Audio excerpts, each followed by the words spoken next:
마가복음의 가르침은 아주 중요해요.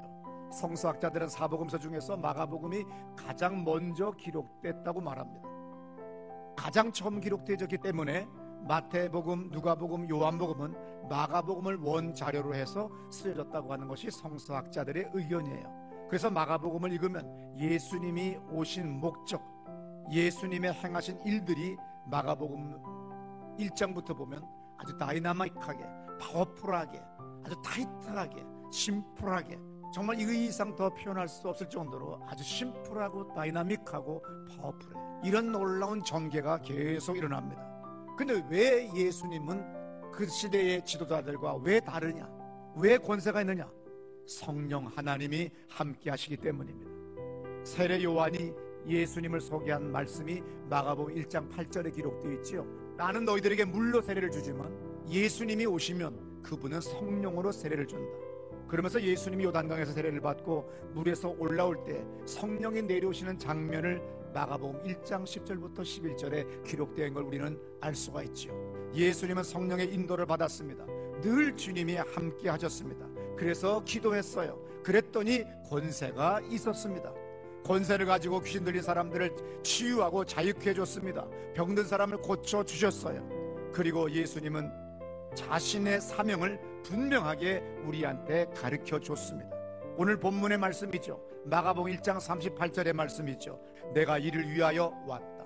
내가 이를 위해서 왔다. 뭐 한다고요? 전도의 일을 하러. 전도가 뭡니까? 영혼 구원의 일입니다. 이 일 하러 왔다는 겁니다. 누가복음 4장 18절에 예수의 사명 선언문이라고 성서학자들은 말하는 그 말씀이 있죠. 누가복음 4장 18절에 뭐라고 써 있어요?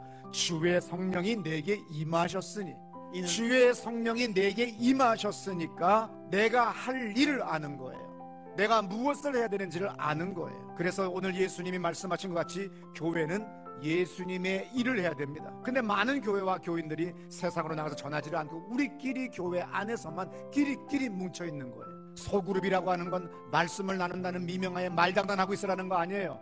거기서 성령의 인도를 구하고 성령의 체험을 경험하고 거기서 힘을 합쳐서 기도해서 전도하는 것으로 승화시켜야 돼요. 그리고 하나님의 섭리가, 하나님의 뜻이 우리 작은 목장을 통하여, 우리 교회를 통하여, 내 가정을 통하여 이루시도록 우리를 드리는 겁니다. 이것이 진정한 신앙의 목적이 되어야 되고 목표가 되어야 돼요. 하나님의 말씀은 살았고 운동력이 있다고 분명히 말합니다. 하나님의 말씀은 모든 것들의 근원입니다. 그래서 하나님의 말씀을 읽으면, 성령의 인도를 받아 읽으면 이 말씀을 경험할 수가 있어요. 그런데 무능한 것이, 아무 응답이 없는 것이 정상인 줄 아는데 아닙니다. 예수님은 모두를 다 고쳤다고 써 있어요.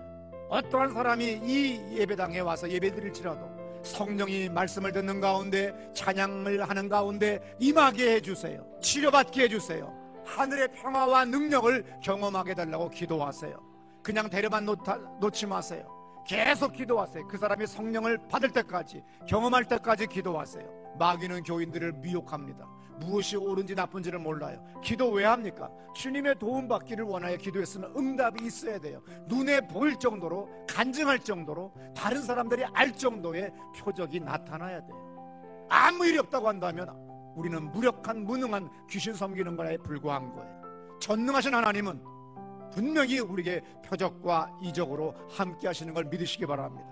돌아가셔서 기도할 때마다 하나님, 나에게 하나님이 함께 하신다고 하는 표적과 이적을 나에게 보여주시옵소서. 다른 사람들이 알게 해주세요. 믿지 않는 사람들이 알게 하세요. 저들이 알고 영광 돌리게 해주세요. 이렇게 기도해 보세요. 놀라운 역사를 합니다.